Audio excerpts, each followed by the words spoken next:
അധ്യായം 13. അർജുനൻ പറഞ്ഞു, അല്ലയോ പ്രിയപ്പെട്ട കൃഷ്ണ, പ്രകൃതി, പുരുഷൻ, ക്ഷേത്രം, ക്ഷേത്രജ്ഞൻ, ജ്ഞാനം, ജ്ഞാനത്തിന് വിഷയീഭവിക്കുന്നത്, ഇവയെക്കുറിച്ചെല്ലാം അറിയാൻ എനിക്കാഗ്രഹമുണ്ട്. പരമദിവ്യോത്തമ പുരുഷൻ പറഞ്ഞു, കുന്തിപുത്ര, ഈ ശരീരം ക്ഷേത്രമെന്ന് പറയപ്പെടുന്നു. ഇതിനെ അറിയുന്നവൻ ക്ഷേത്രജ്ഞനുമത്രേ. ഹേ ഭാരതവംശജ, സർവശരീരങ്ങളിലും കുടികൊള്ളുന്ന ജ്ഞാനം ക്ഷേത്രജ്ഞനാണെന്ന് നീ അറിയണം. ഈ ശരീരമാകുന്ന ക്ഷേത്രത്തെയും ക്ഷേത്രജ്ഞനെയും കുറിച്ചുള്ള അറിവാണ് ജ്ഞാനം. ഇതാണ് എന്റെ അഭിപ്രായം. ഈ കർമ്മക്ഷേത്രം, അതിന്റെ ഘടന, അതിന് നേരിടുന്ന മാറ്റങ്ങൾ, അതിന്റെ ഉത്ഭവകാലം, കർമ്മക്ഷേത്രങ്ങളുടെ ജ്ഞാതാവ്, ജ്ഞാതാവിന്റെ സ്വാധീനത, ഇവയെക്കുറിച്ചെല്ലാം ഞാൻ സംക്ഷിപ്തമായി പറഞ്ഞുതരാം. ദയവായി കേൾക്കൂ. പ്രവർത്തന മേഖലയെയും അതിന്റെ ജ്ഞാതാവിനെയും കുറിച്ചുള്ള ജ്ഞാനം വിവിധ വൈദിക കൃതികളിലൂടെ ഋഷീശ്വരന്മാർ നൽകിയിട്ടുണ്ട്. വിശേഷിച്ച് വേദാന്ത സൂത്രത്തിൽ കാര്യകാരണസഹിതം ഇത് സമർത്ഥിക്കപ്പെട്ടിരിക്കുന്നു. 5 മഹാഭൂതങ്ങൾ, മിഥ്യാഹങ്കാരം, ബുദ്ധി, അവ്യക്തത, 10 ഇന്ദ്രിയങ്ങൾ, മനസ്സ്, 5 ഇന്ദ്രിയ വിഷയങ്ങൾ, രാഗദ്വേഷങ്ങൾ, സുഖദുഃഖങ്ങൾ, സമദൃഷ്ടി, ജീവലക്ഷണങ്ങൾ, ദൃഢവിശ്വാസം എന്നിവയും ചുരുക്കത്തിൽ ക്ഷേത്രമായും അതിന്റെ പ്രതിപ്രവർത്തനങ്ങളായും വിവരിക്കപ്പെട്ടിട്ടുണ്ട്.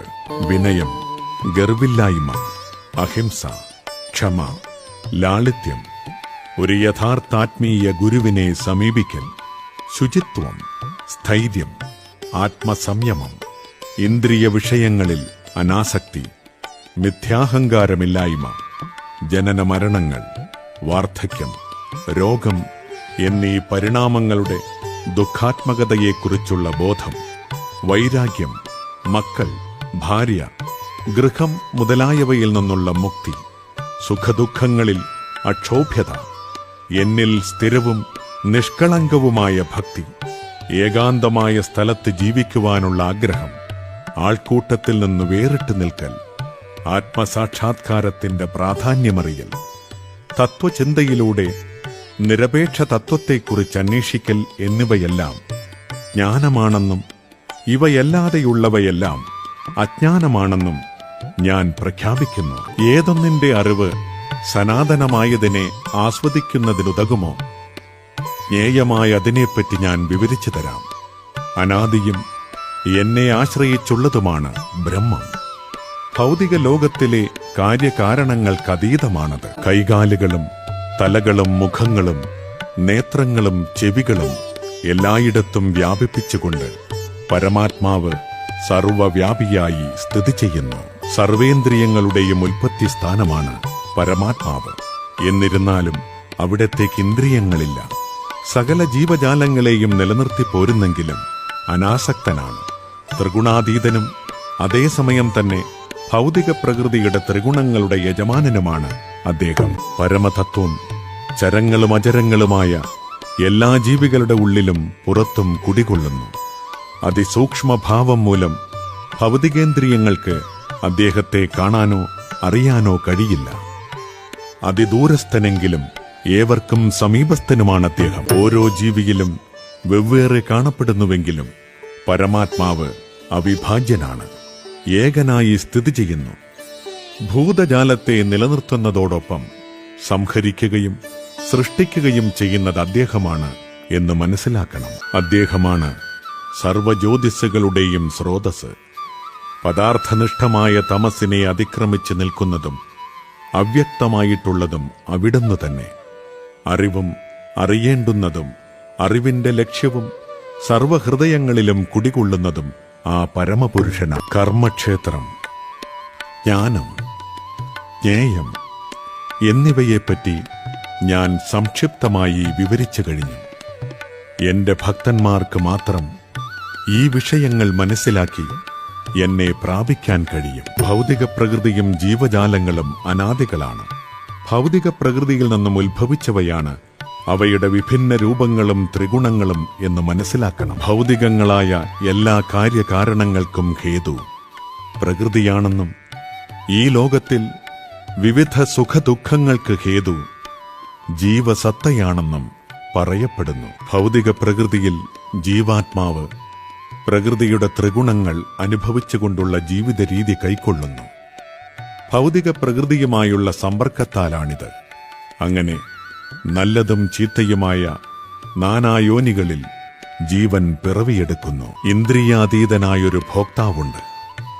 ഈ ശരീരത്തിൽ സർവാധിപതിയും ഉപദ്രഷ്ടാവും അനുമതിദായകനുമായ ആ പരമപുരുഷനെ പരമാത്മാവെന്ന് പറയുന്നു. ഭൗതിക പ്രകൃതിയെയും ജീവസത്തയെയും പ്രകൃതിയിലെ ത്രിഗുണങ്ങളുടെ അന്യോന്യ ബന്ധത്തെയും വിശദമായി അറിഞ്ഞവർക്ക് നിശ്ചയമായും മോക്ഷം ലഭിക്കും.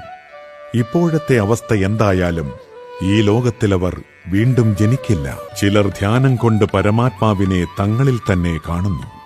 മറ്റു ചിലർ തത്വശാസ്ത്രപരമായ ചർച്ചകളിലൂടെയും ചിലർ നിഷ്കാമകർമ്മയോഗം കൊണ്ടും പരമാത്മാവിനെ കണ്ടെത്തും. പിന്നെയും ചിലരുണ്ട്, വേണ്ടത്ര ആധ്യാത്മിക ജ്ഞാനമില്ലെങ്കിലും മറ്റുള്ളവരിൽ നിന്ന് ഭഗവച്ചരിതം കേട്ടറിഞ്ഞ് ആരാധിക്കാൻ തുടങ്ങിയവർ. പ്രാമാണികരിൽ നിന്ന് കേൾക്കുന്നതിൽ ഔത്സുക്യമുള്ളതുകൊണ്ട് അവരും ജനനമരണങ്ങൾക്കപ്പുറം കടക്കുന്നു. ഹേ ഭരതശ്രേഷ്ഠ, ഇവിടെ കാണപ്പെടുന്ന ചരാചരങ്ങളെല്ലാം ക്ഷേത്രങ്ങളുടെയും ക്ഷേത്രജ്ഞന്മാരുടെയും സംയോഗത്തിൽ നിന്നുളവായതാണ്. സർവശരീരങ്ങളിലും വ്യക്തിഗത ജീവാത്മാവിനോടൊപ്പം പരമാത്മാവിനെ കാണുകയും നശ്വരമായ ശരീരം നശിക്കുമ്പോൾ ജീവാത്മാവും പരമാത്മാവും നശിക്കുന്നില്ലെന്ന് മനസ്സിലാക്കുകയും ചെയ്യുന്നവനാണ് യഥാർത്ഥ കാഴ്ചയുള്ളവൻ. എവിടെയും ഏതൊരു ജീവിയിലും ഒരേവിധം കുടികൊള്ളുന്ന പരമാത്മാവിനെ ദർശിച്ചാൽ ആ മനുഷ്യൻ സ്വമനസ്സുകൊണ്ട് സ്വയം അധപ്പതിക്കുന്നില്ല.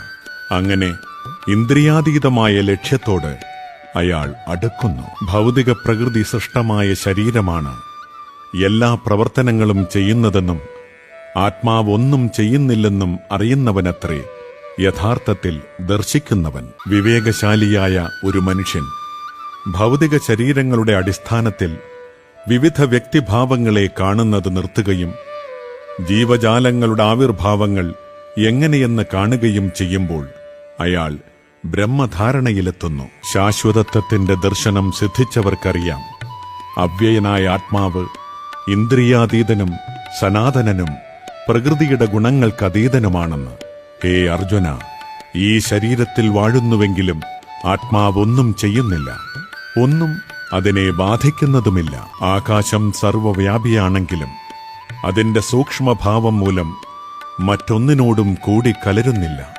അതുപോലെ ബ്രഹ്മഭാവനയിൽ സ്ഥിതി ചെയ്യുന്ന ആത്മാവും ശരീരത്തിലിരുന്നാലും അതിനോട് ചേരുന്നില്ല. ഭാരതപുത്ര, സൂര്യൻ വിശ്വത്തിലെങ്ങും വെളിച്ചം പരത്തുന്നതുപോലെ ജീവാത്മാവ് ശരീരത്തിലിരുന്നുകൊണ്ട് അതിനെ അവബോധത്താൽ പ്രകാശമാനമാക്കുന്നു. ശരീരത്തിനും അതിനെ അറിയുന്നവനും തമ്മിലുള്ള വ്യത്യാസം എങ്ങനെയെന്ന് ജ്ഞാനദൃഷ്ടി കൊണ്ട് കാണാനും ഭൗതിക പ്രകൃതിയുടെ ബന്ധത്തിൽ നിന്ന് മുക്തി നേടാനുതകുന്ന പ്രക്രിയ എന്തെന്നറിയാനും കഴിവുള്ളവർ പരമപദം പ്രാപിക്കുന്നു. ഓം തത്സദിതി ശ്രീമദ്ഭഗവദ്ഗീതാസു ഉപനിഷത്സു ബ്രഹ്മവിദ്യായാം യോഗശാസ്ത്രേ ശ്രീകൃഷ്ണാർജുന സംവാദേ ക്ഷേത്രക്ഷേത്രജ്ഞവിഭാഗയോഗോ നാമ ത്രയോദശോऽധ്യായः.